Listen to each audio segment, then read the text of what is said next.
unboxing the VE-PG4 RoIP gateway. This unit allows you to merge multiple protocols together, make it the perfect solution for your communication needs. On the top of the box, you'll find the UPC information. Now let's open the box. When you open the box, you'll find the warranty and manual sheet. Next, let's open the white box. This white box has the BC226 power adapter.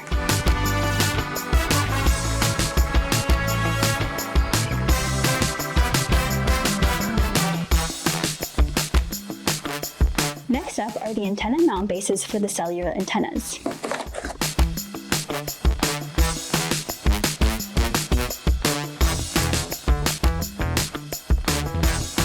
Tucked away in the cardboard insert of the box, we have the cellular antennas, the spare connectors, and a cushion sheet with spare screws.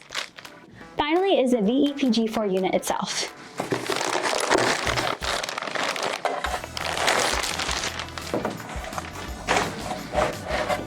Now that we've got everything unboxed, let's put the unit together.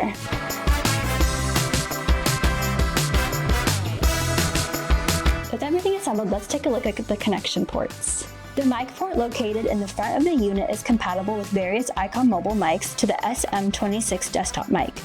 Connecting a mic lets you use the VE-PG4 as a control station and talk with other radios. The console port supports a USB mini connection cable for remote configuration using a PC.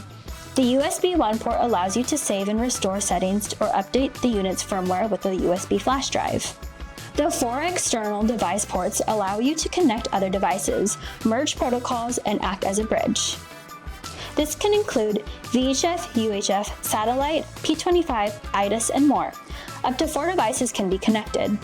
The antenna connections are for communication with Icom's cellular-based radios. Additionally, you can use the antenna mount bases for better antenna emplacement. Internally, the VE-PG4 can house a SIM card to connect to Icom's Cellular Connect radios.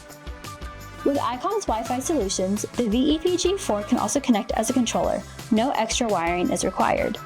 The USB ports in the rear are for the data recording and firmware purposes. The LAN ports lets you connect to network devices such as a switch or router.